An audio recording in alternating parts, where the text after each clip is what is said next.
Dear wonderful listeners, if you're looking to define your brand's core message but aren't sure where to start, that's where Smart Beauty can help.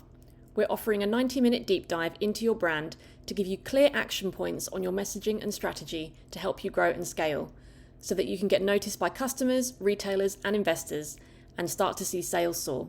And the cost of this deep dive is redeemable against any larger project you work with us on, so you get all of that insight and value with minimal risk. We're looking for a few new clients who are ready to see amazing results. Just email hello@smartbeautycreative.com to find out more.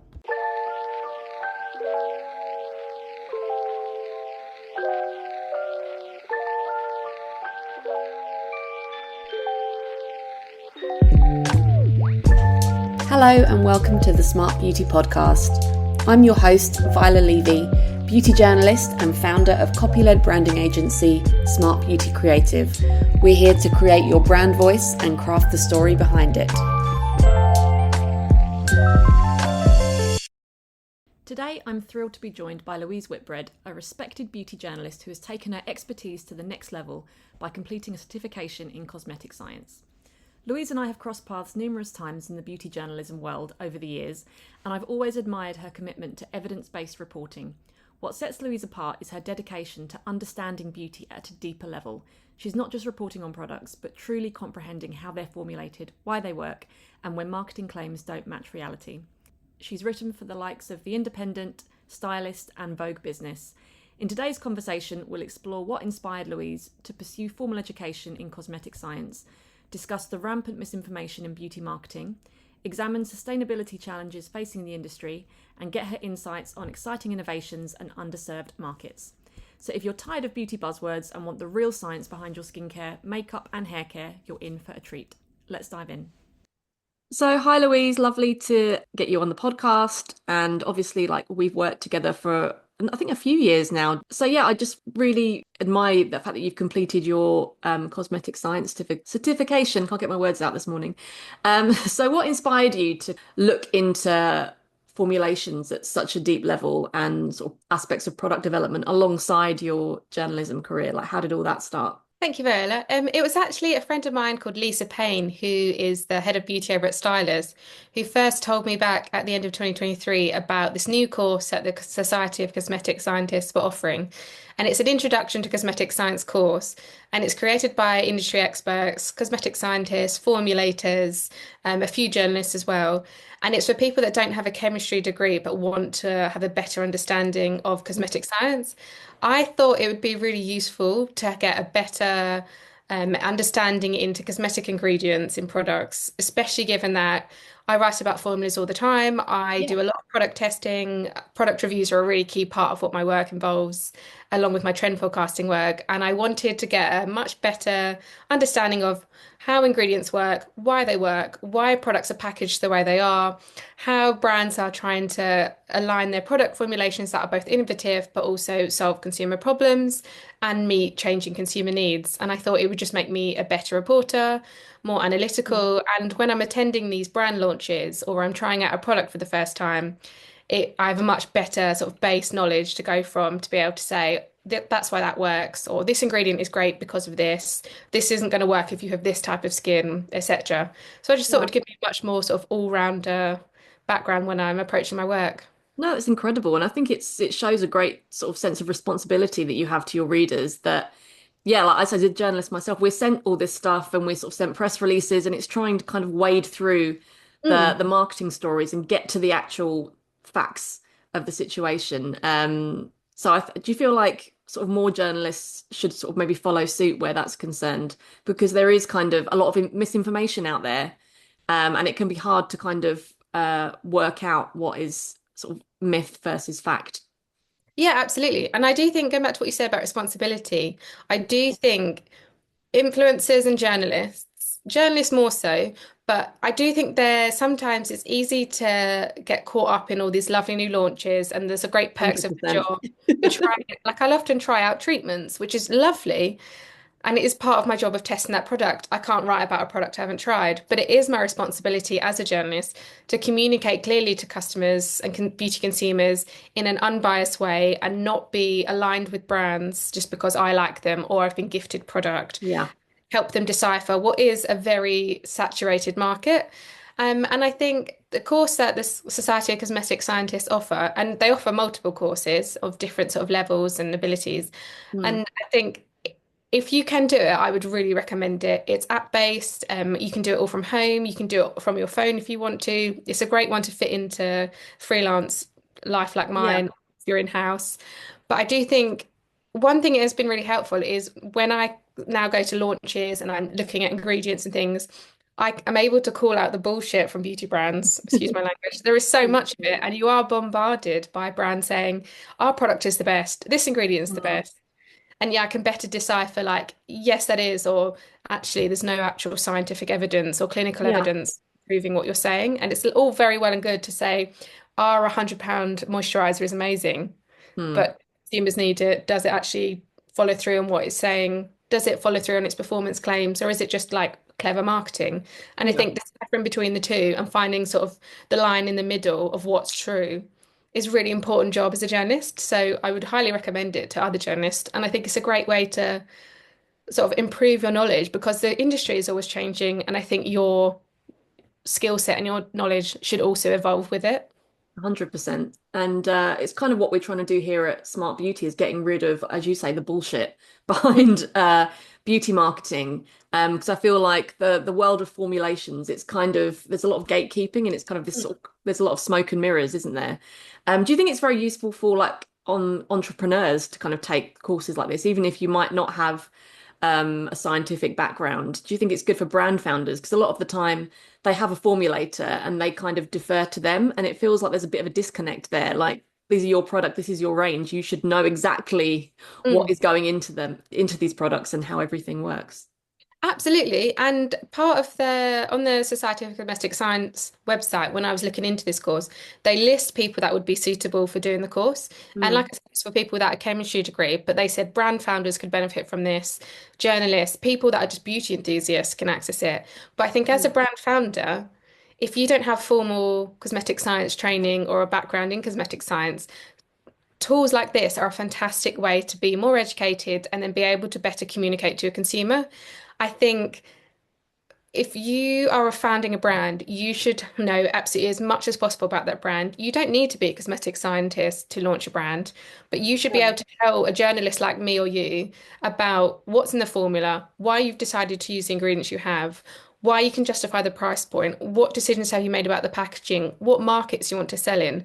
For example, the regulatory framework for the UK is different to Japan, which is different to the US. Yeah. If you're planning to expand in those areas, you can't just have a nice marketing campaign with great imagery, great TikTok content. You need to have an understanding of what consumer need are we meeting? What is this useful for if there's already a sea of products that Mm, essentially there is something for everyone out there. What yeah. makes you different? And I think having that credibility to be able to talk about your products and your brand in a way that's thorough, that shows you're educated and informed, is only going to strengthen your brand. Always referring to your cosmetic scientist or your product formulators, I think can be a bit of a weakness. You should be, as a team, Mm, you should all be working together. I know no one is expecting sort of the CEO of a company to have the same amount of knowledge as, say, the scientist in the lab creating the product, but you should know all that. And that also comes into sort of, do you know where you're sourcing your ingredients from? yeah. You're sustainable or trying to be a sustainable brand. Can you explain to people, industry insiders and your consumers and potential consumers, how sustainable is your product? Where are you getting your ingredients from? If they're lab-based, how are they more effective than what's derived from, say, plants, for example? And how are you understanding the changing beauty market to appeal to consumer needs? So I think I would really recommend it to a brand founder if they don't have that formal training already. Definitely. And I think, like you say, sustainability kind of feeds into it. And I think the lack of knowledge kind of contributes to this kind of binary approach, like natural's good, synthetic's bad, when actually the reality is a lot different. I mean, I love a natural beauty range, but I love some cool technology as well. So you think that sort of these kinds of, more the more that this kind of information is available, the more that the conversation will be sort of less black and white, and there'll be less kind of scaremongering basically when it comes to sustainability. Like, brands can tell a more authentic story, and people can buy into it as a result. Yeah, absolutely. And I think with the sustainability thing you were saying about the like sort of the natural clean beauty movement, things like the clean beauty movement is often propelled by brands themselves. And a lot of it, from doing this course and before from my own research and my years of reporting, sometimes I'll see brands marketing and their language and the copy they use is not correct. It's not correct. And they might be saying things like, oh, natural is better. But there's no evidence of that. And then you have things like the clean beauty movement, where there's an implication that other brands that aren't considered clean are dirty, which also does a disservice to how strict it is to bring a product to market and it be allowed to be sold on shop shelves. That is not a week or short journey. There are so many 100%. tests you have to go through. There are so many things cosmetic scientists and product developers and packaging and all of that have to be Mm. taken into consideration. It's months, if not years. It's why you often hear brands say, this took us 4 or 5 years to formulate to get the right Yeah, one. for And sure. that's not just to say we wanted to get the perfect consistency, texture, finish. We wanted the best consumer trial results. That's an important part of it. But also because what you can sell in the UK is different to what you can sell in the US. It's same with like Korea and Japan. With Korea, for example, we know there's lots of lovely, sophisticated, beautiful SPF formulas that aren't allowed to be sold in the US. So Mm. US consumers don't have that access, but the FDA in the US play an important role in making sure like what they feel is best for their market and their region. Yeah. So I think it's very easy for brands if they're not educated enough, and I think founders have a lot of responsibility to be educated, that you could end up being part of that misinformation sort of cycle.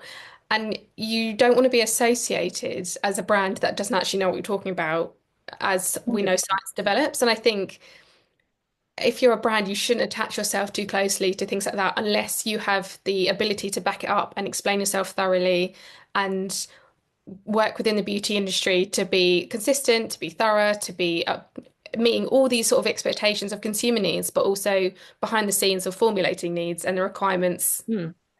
that are needed in the market. Definitely. And I think there's a lot of demonizing of certain ingredients. So sort of silicons, for example, like not all silicons are the same. So yeah, you can get some quote unquote bad silicons that might sort of have all these kind of qualities that people are attributing to them. But then you get sort of good kinds of silicons that don't weigh down the hair and things like that and suffocate your skin. So I feel like yeah, that people would sort of t assume that ingredients there's only kind of one, it's one size fits all approach, which I think is yeah, really damaging, I think. And it also kind of it pressures people to spend money that they don't have, which I think there's an ethical reason as well. Like, you can buy a drugstore shampoo that might have silicons in it. It's not, or conditioner that might have silicons in it. It's not going to wreck your hair Mm. necessarily as the way that these kind of more premium brands are making out. So I feel like there's kind of that dishonesty element. And then also I was going to say parabens. Obviously, there's loads of conversations happening around that, but what these brands fail to mention is that preservatives like parabens are just so crucial. Otherwise, the product would go moldy, which is even worse than, And they were a the huge scientific breakthrough in the 40s when we discovered them and found out a way to use them. yeah. And they have such an important role in preventing mold growing on your Mm, moisturizer. If yeah. you think of like a tub of moisturizer, you're opening it, you're exposing it to the air, and then Sticking you your are fingers putting in your it. fingers in and Yeah. out of it. And I think the Business of Fashion a few years ago did a really great article on how beauty has a mold problem. And it looked at brands like Kosas and things like that, where consumers were documenting on TikTok and Instagram how they were seeing mold in their products. And a lot of that was because they're these clean beauty brands that don't use preservatives and demonize them, like you say. But actually, if you're not using sort of traditional preservatives, what are you doing to preserve the product? Because that's really important too, and that affects like the shelf life of your product. It affects the color of your product. It affects how long you can use it for. Mm, And I think I think the word toxic is also thrown about far too much. I think it's used to say about the smallest things are toxic or carcinogenic or things like that. And yeah. you see a lot in the supplement side of things about how certain supplements will flush out the toxins in your body. And I think, well, that's literally the function of the kidneys. Your Mm, body is designed to flush out actual toxins. Your foundation or your moisturizer is not going to be toxic. it has so many strict rules before it can be allowed onto shop shelves to ensure that they are Exactly. safe for consumers. And I think it's almost insulting if you're a brand to say, we don't use these ingredients because they're toxic. And I think often when we talk about toxicity, you very rarely hear it referred to as dosage, which go hand in hand. So your foundation is not safe. If you drank your foundation and you drank the whole 30 ml bottle, it'd make you Yeah, very unwell because it's not an ingestible product. But that doesn't mean it's not safe to put on your skin for in a sure. significant way. Yeah, I mean, water can be toxic if you drink too much of it. You can kill yourself. So, there's there's a lot to be said for yeah, just having some kind of restraint when sort of making these claims, because like you say, some of them are just so outlandish. I mean, Hmm. what are some of the biggest kind of misconceptions you've come across when it comes to kind of clean beauty and natural ingredients now that you've got that sort of like knowledge and you've sort of done those sort of in-depth studies into the way products are formulated? I do think clean beauty has like a lot to answer for in how it has peddled misinformation in the industry. And I think really, when we look at it, when brands refer to themselves as clean, they're implying that other brands that aren't as clean as them are dirty. And it goes back to that, like, you can't just put any product on the shelves and sell it to a customer. There are so many things that go into making a product or formulating. And part of the problem is that it's very difficult as a brand to communicate that to consumers because you don't have that much time to grab a consumer's attention.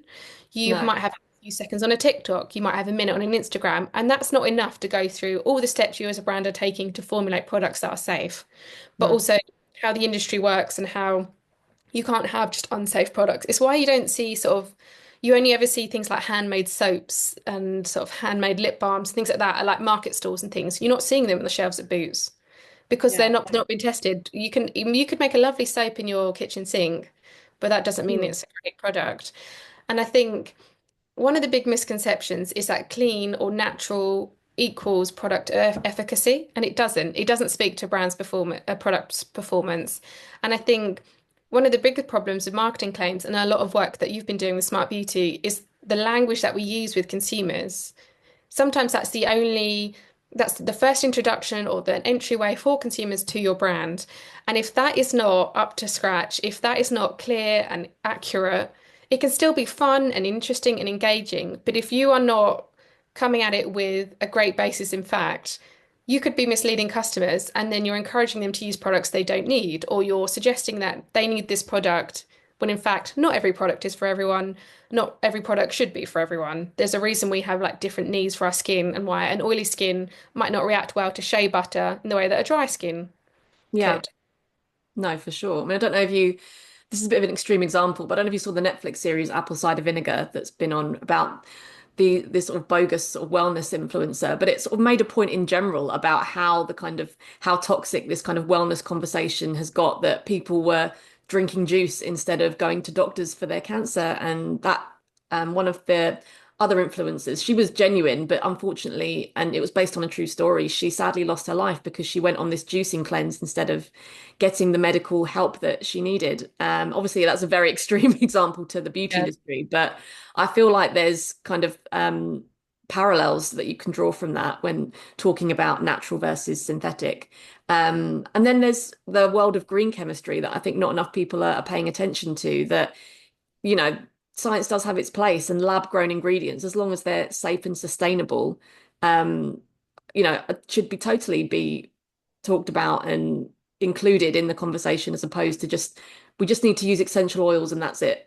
That's kind Yeah. of But then there's a lot of essential oils that are not good for you. 100%. Yeah. There And are also, I think it's easy allergens. to say where if a product grows out the ground, it's good for you because it's plant derived and it's vegan. And you're like, Mm. well, actually, there's a lot more involved with that. So, like, or things like if you ingest too much some essential oils can be really dangerous for you, or you shouldn't use. Like, I think, isn't it correct that if you're pregnant, there are some essential Yeah, oils? when I was pregnant, I actually had an aromatherapy client and I couldn't use any of the products because, because it wasn't suitable for me. So yes, 100%. It's That's another example of how clever marketing copy has been Mm. used to peddle misinformation.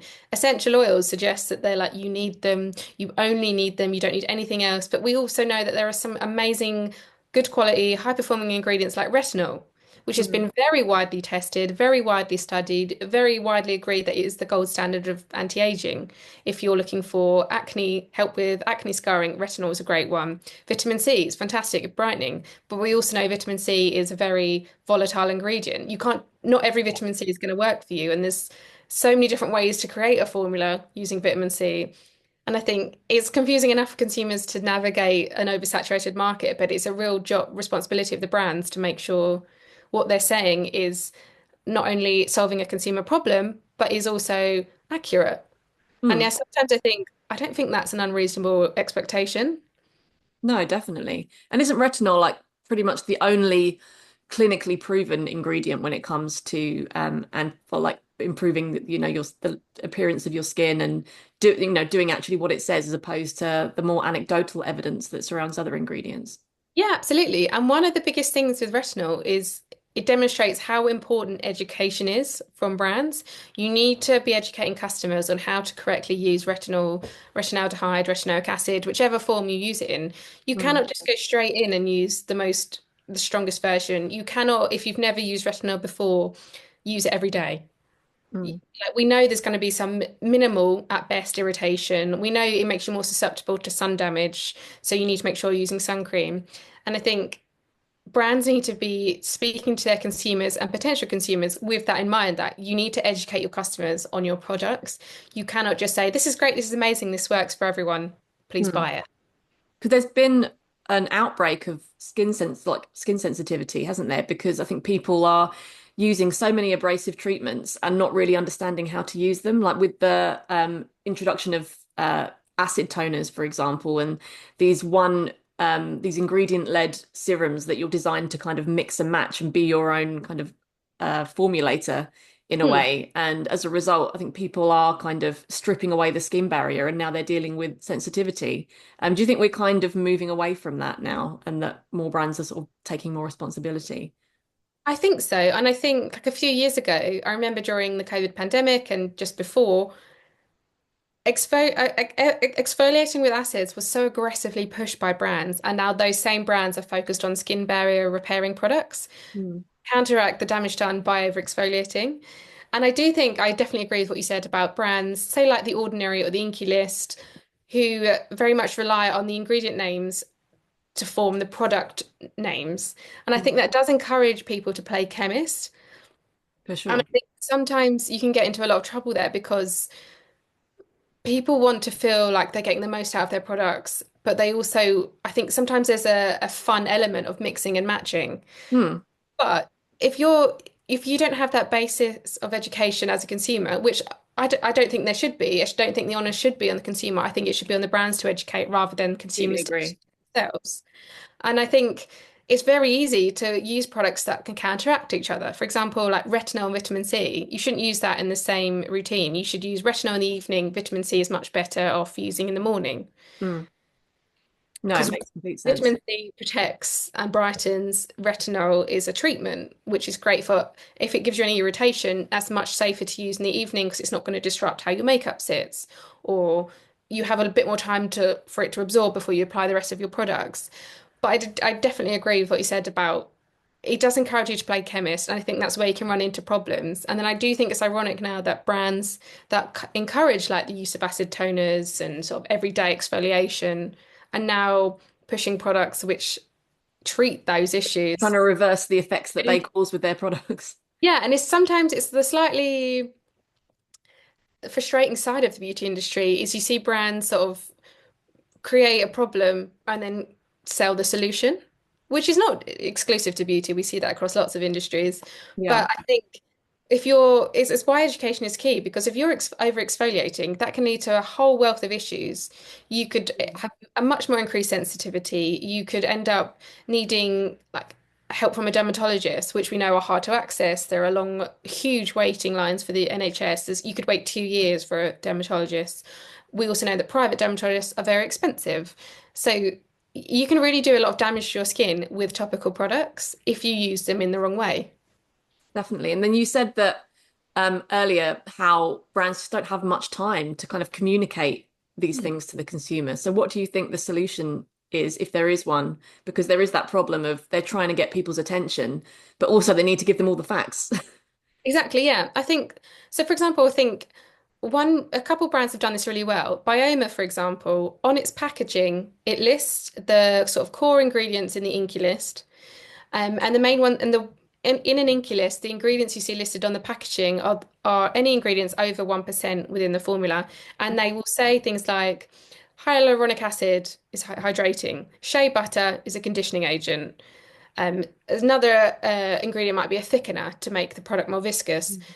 And that's a really, and then they also have a list of steps of where this product sits in your routine. Is it for cleansing? Is it for toning? Is it for moisturizing? Or is it for protecting? Protect meaning SPF.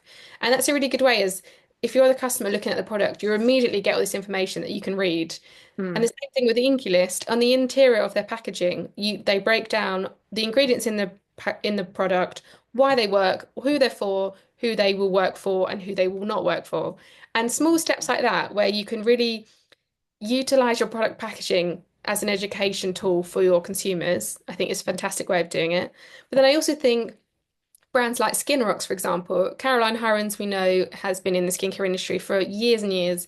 Yeah. She uses her TikTok and Instagram, and the brand social media strategy is very much has her front and center. So when she launches a product, she is front and center explaining why she's created it, why she thinks it's worth it, how to apply it, package the deep dive on why they've packaged it the way they have. And I think that's a great way because as a consumer, you feel like you have this direct access to a brand founder who knows their stuff. And whether or not you like Caroline Hirons or not, or Skin Rocks appeals to you or not, you're still a bit more informed about the brand than you are if you didn't have that. And I think that's a great way of utilizing sort of a Mm. public figure founder or like Bioma and Inculus, utilizing your packaging to as a tool for education. Yeah, those are some really great examples. And I think with a lot of brand founders, there is that pressure to kind of be the face or Mm, ambassador of your brand, as opposed to just a figurehead. So I think having kind of that kind of certification and knowledge and doing those kinds of studies that you've done, I think is vital in that respect when you're creating content for your customers and saying, well, actually, this is this is the real deal. Like, I actually do know what goes in my products and how they work, just to sort of create that sort of level of reassurance that I think a lot of customers nowadays need. yeah, Um, absolutely. I also think if you're you don't I think if you're say someone like Caroline Hirons, her being so visible and present and feeling accessible to people, she responds to people in the comments, for example. You can get direct feedback from her. She does lots of Q&A, so you can ask her direct questions. Things like that make you feel like one, as a consumer, you're being listened to, but also this person knows what they're talking about or is an expert in a certain area of skincare and cares about the consumer. It doesn't just feel like a CEO trying to make a quick buck off a no, lucrative market, which I also think is very important.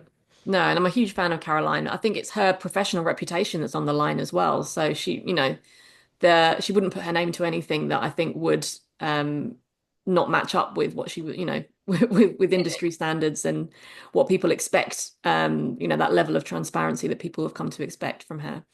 What ingredients and formulations are you most excited about in your looking at your kind of job as a trend forecaster? What's really kind of jumped out at you in the last sort of few months, and what you think is set to be big? I think biotech in beauty is a really interesting area, Mm, and it's a big area of innovation. It's new and exciting. There's a brand called Riome, which was created by lovely. a former beauty journalist, Joanna Elner. And she has studied a lot in Chinese medicine after leaving journalism and has now created this like beautiful brand. It's a small curated line. There's a cleanser, a skin broth serum, an eye cream, and flannels, which are fantastic flannels, by the way.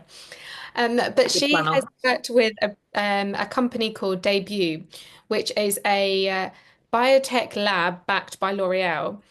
And they have utilized in their new eye cream this ingredient, which is the first to market, first of its kind, called DHK3. And it's a triple hydroxy flavonoid derived from plants.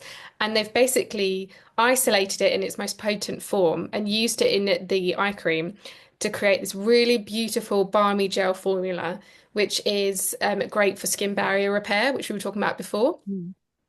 And it's a really interesting use of biotech in a luxurious but accessible way. You can see it in store in Liberty and you can buy it online.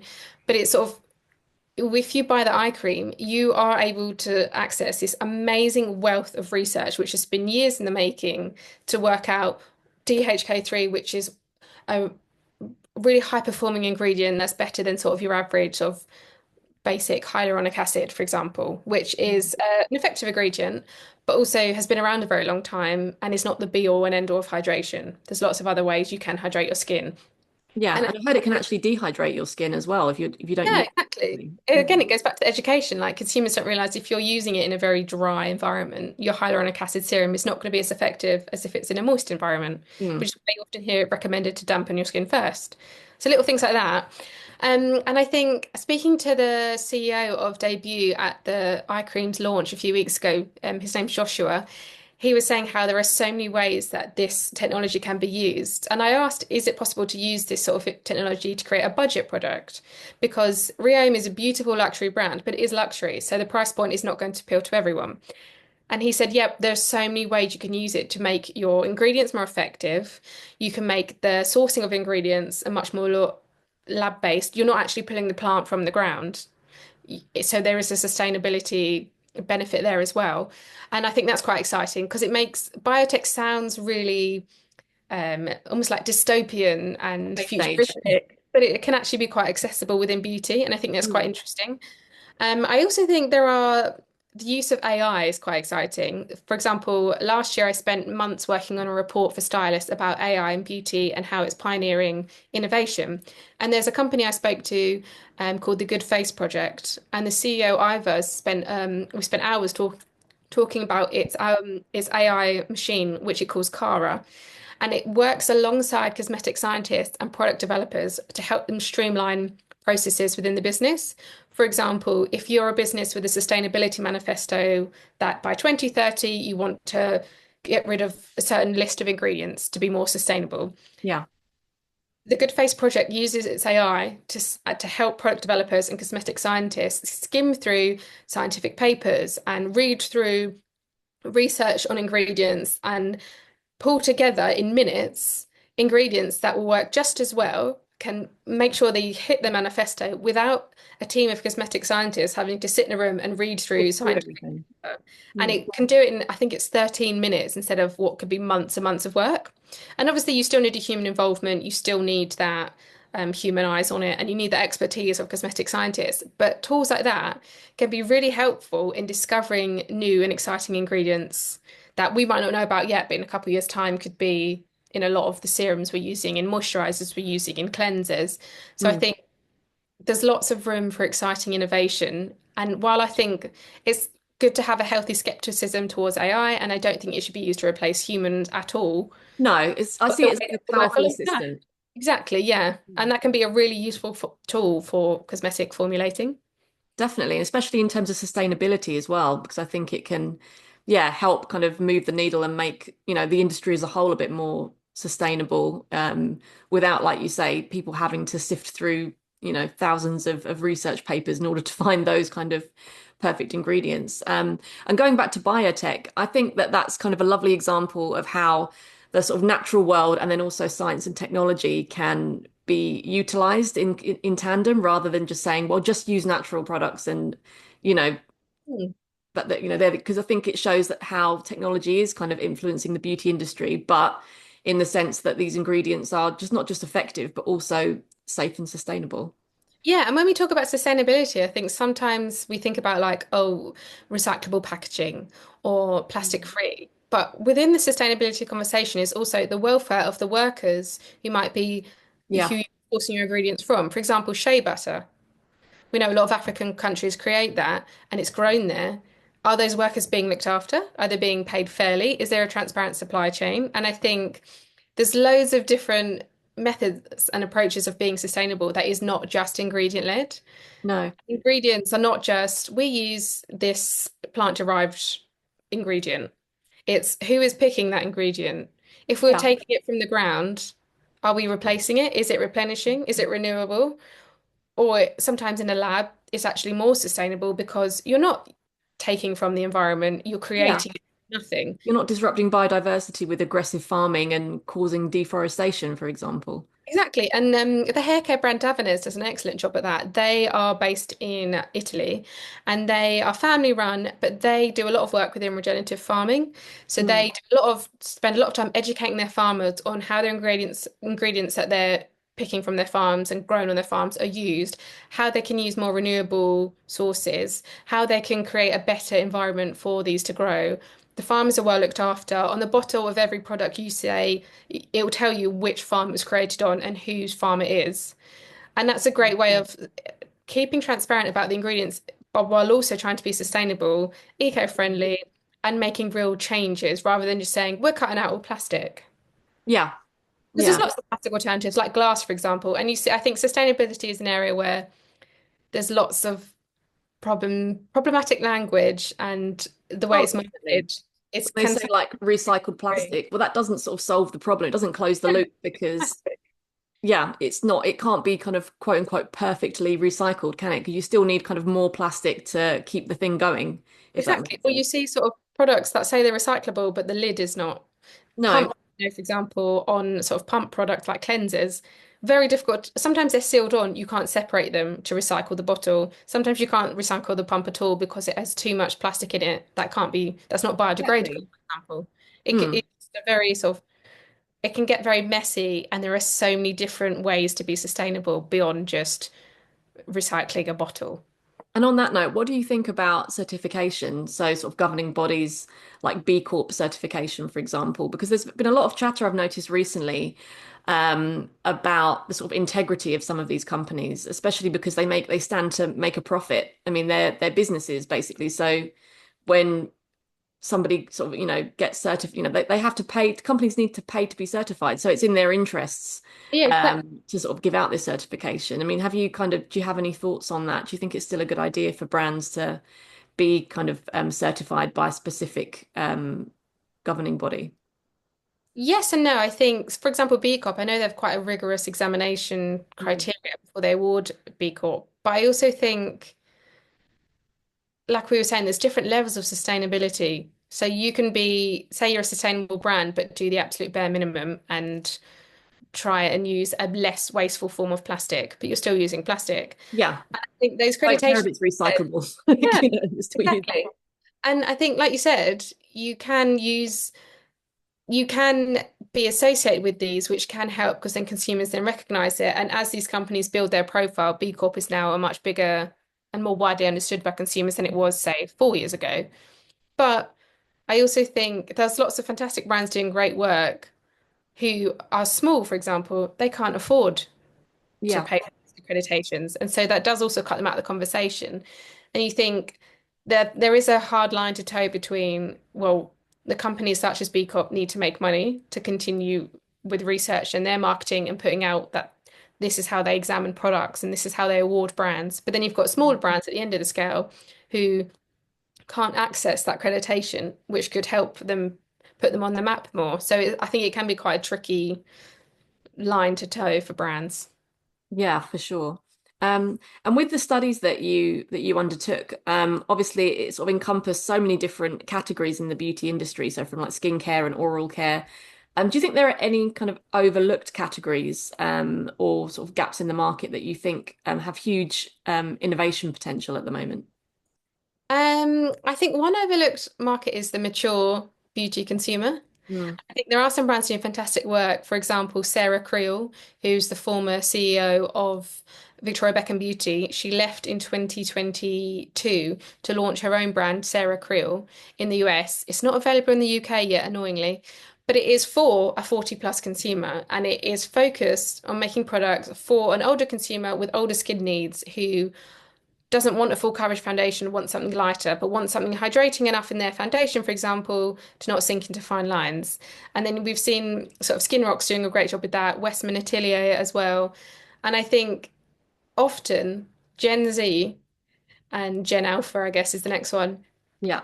It's such a big focus for brands that I think older consumers get forgotten about, who often have more money to spend on brands, but are more fussy with what they want, are more willing to spend on luxury. Mm.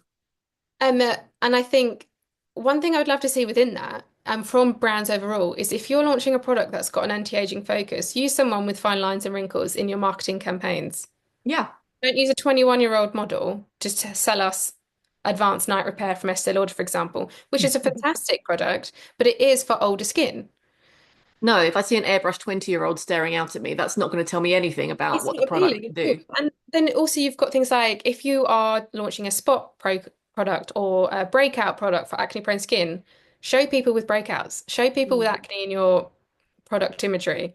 Don't just show someone with perfect skin because that's someone with acne. If I see that, that doesn't tell me anything about your product's performance. Mm. I think it's these older brands speaking to an older consumer really well, like Sarah Creel, that are doing a really great job at sort of capitalizing on that underserved area of the market, but there's still a huge demand for product. Mm. There's lots of people, men, women, everyone in between, who are willing to spend on products if they work for them, rather than sort of the way Gen Z approaches things, where it's lots of like trying and testing and mixing and matching and using four different products for their lip color. Exactly. I think there's a lot of room there. I also think um, something I'm seeing recently is more expansion within the hard water, solving the hard water issue. So we know in London and Oxford, for example, and especially the south of England, hard water is much worse than it is in other parts of the country. And hard water has an effect on your hair health. It's not just your lime scale in your bathroom and the water pressure. We know it can be very drying for hair. We know it can affect how well your color lasts if you get color treatments. Like I, for example, get highlights. I find color doesn't last in my hair as well. And when I've spoken to my hairdresser, she said she's from New Zealand. She said in New Zealand and Australia, because of the difference in the water pressure and how they have softer water, you can get a much better color that will last a lot longer. And that's partly just environmental, but there's also now brands launching products to counteract that, like Hello Clean, and people like that, and Actineca that have these hard water focused products. And I think that's solving a consumer need that's only going to become more prevalent. And I think we're all about trying to get our hair to look as good as possible and using masks and treatments. But if the water you're washing your hair under is causing damage to your hair, I think Exactly. It's undoing that all of that good work. And exactly, and no amount of hair mask is going to fix that. But there's things like shower head filters, which I'm testing at the minute. They're a great way to sort of counteract that. And they are partly wellness. They're going to improve your shower experience. We need to shower every day. They're an easy day-to-day product, but they can still be sort of really innovative with their technology. And then you've also got like shampoos and treatments and things like that to counteract hard water damage. So I think that's quite an interesting category. And then lastly, I would say sort of makeup packaging.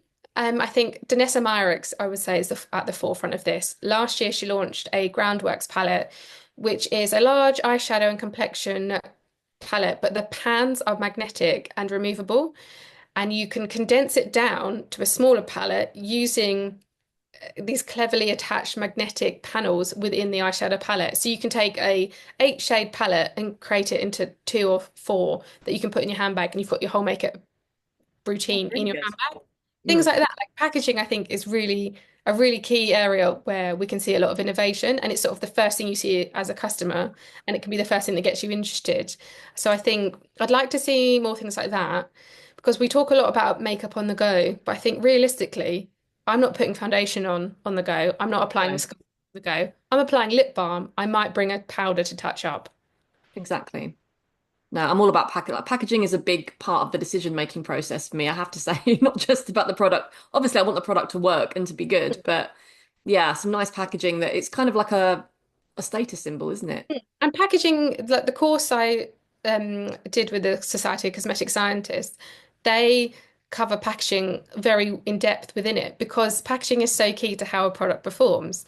If a product is too viscous, it can't be in a tube. It needs to be in a tub that you can put your hand into and scoop out product. If you Mm. have a thinner watery based product, a tube is probably better, or a pump Yeah. where you control the dosage. And how a product performs also is reliant on the packaging, not just the formula inside. Mm. I think sometimes that can be difficult. I don't think that's always communicated as well to consumers. It's sort of like, oh, this, I don't understand why it's like this, or why couldn't they have put it in a pot? I'd much rather it. But actually, it might not work as well. It might be a lot harder to use. That's the thing. It's a really important part when you're formulating a product is what is it housed in, and Mm. how does that address a consumer need as much as the formula that's inside it? And that's why I think more and more of us are going towards kind of water-free products because sadly, if a product's got water in it, you need plastic because it's not going to then leak. Mm. As you know, there aren't many kind of non-plastic alternatives that can hold a water, a liquid product as Yeah, well. exactly. So it could be just like not just changing the packaging, but the types of products that are being Yeah, put out there. absolutely. Like there's a brand called Substract, which uses it's all like solid products, so it's free from water. And again, if you also have water, you need a preservative. So the Exactly. So if you use a water-free product, that's another way you can cut out preservatives if that's a concern for you, Mm. while still getting an effective product and not demonizing effective preservatives that are required in water-based products. It's sort of a bit of a vicious cycle. But Substract do these amazing like solid cleansing balms in these wooden casing packaging. They're really beautiful, really lovely, and that's a great way of sort of being a bit more sustainable in your routine, but still getting all Mm. the benefits of a cleansing balm that effectively removes your makeup the same way it would if it was packaged in a plastic jar. No, for sure. I just can't. I don't know about you. I just can't get on board with solid products. I don't know. As a consumer, I like a sort of a pump hand soap rather than Mm. like a bar of soap that's just going to go cakey and nasty on the corner of the sink. I mean, do And you that's have any another thoughts about sort of that? like Yeah. formulating problem is that if you are making a solid product, we know there needs to be more oils, more waxes to make it solid. And Mm. it's solidified and it's chilled and then it remains solid. But you also, like, I personally don't love using a solid bar of soap because it's messy, because then Yeah. you need to get a soap dish And and it's then grubby and it yeah. gets all these dirty marks around it. And I find that as a user experience, I don't find that as clean or as tidy or as neat. Yeah, it feels less hygienic, doesn't it, in a way, isn't it? Exactly. Even Mm. though that's a good way to cut out, to use less water in your routine, we know Yeah. water is a big issue within sustainability, not just within beauty at all. But it is sort of like sustainability is quite a tricky one because you also want to meet a user's needs. You want it to be a nice user experience, worthwhile to spend your money on, while also hitting all the sustainability criteria. So do think that's quite tricky for brands to get right. Definitely, like a shampoo bar as well. That's fine if you've got kind of shoulder length fine hair, but for me, I have waist length textured hair. Like a shampoo bar is not going to do it. It's not going to cut it for me. And So I also think sustainability, particularly within hair care, is not as great as doesn't seem to be making as many strides within inclusivity as, say, like makeup does. Like a shampoo bar is not going to work if you have 4C afro hair. that's the thing. Or you might need a lot more, you need a lot more product. We know that sort of that hair type needs a lot more like conditioning and has a much more thorough washing process. I can just use any basic shampoo because I have Caucasian straight fine hair and I'll Mm. probably be fine. But I don't think when it comes to sustainability, I don't think inclusivity is often as much of a focus as No, it is like skincare and makeup. no, that's a really good point, and I think that's something that I think a lot of people miss out in the sustainability conversation. What's the one piece of advice that you would give to beauty brand founders who want to become kind of more fluent in cosmetic science if they don't have time to kind of undertake the sort of more formal training or do the sort of courses that you've taken? What would be sort of something that you would suggest they do in the meantime? If they can't undertake formal training or they're unable to do like the SCS courses that I did, um, there are so many other avenues where you can learn more about cosmetic science. For example, read, read, read. As a journalist, I have to read constantly to be up to date on what's happening. And there are so many resources like Cosmetics Business do an excellent coverage of ingredients with their Pure Beauty magazine. Websites like Glossy or The Industry or Beauty Independent do fantastic reporting on brands that are using emerging ingredients, emerging tools like AI and how they're being used to source new ingredients, new packaging developments, etc. And I also think it's important to embrace the beauty community. For example, on TikTok, there's an American duo called the Lipstick Lesbians. Oh, I follow them on Instagram. I'm obsessed with it. Fantastic. And they have just launched Let's Learn Beauty. It's their own cosmetic science course, and it's for anyone. So, a beauty enthusiast, a founder, an influencer, a journalist. And it covers why products are the way they are, how they're packaged, what it means, what you can expect from them, Mm. the difficulties in formulating those products. And there's loads of resources available. One thing I would say about the course I did is it's app-based, so I could do it anytime I wanted within a year. You could do it from your phone if you wanted. That's So amazing. it's a really great way to fit into a very busy lifestyle. I also think there's a brilliant podcast, like the Eco World podcast is fantastic. I think it's also well worth following cosmetic formulators on their social channels that have built a social following. For example, Dr. Michelle Wong from Lab Muffin or Jen Novakovic from the Eco Well, who are speaking to brands, to consumers who are helping make complicated science digestible. And I think Mm. that's a really great resource to sort of keep on your radar at all times. No, I think it's so important given the amount of misinformation that's out there. Louise, thank you so much for joining me. It's been really lovely. I could chat about this all day with you, to be honest. We're like limited on time, but thank you so much for joining me. And yeah, hopefully have you back on at some stage again soon. But looking forward to reading some more of your reports and articles. I'll include your Instagram handles so people that want to follow you, they can keep up to date on sort of your latest reports and things like that. But yeah, thank you so much. It was lovely chatting with you. Thank you so much for having me.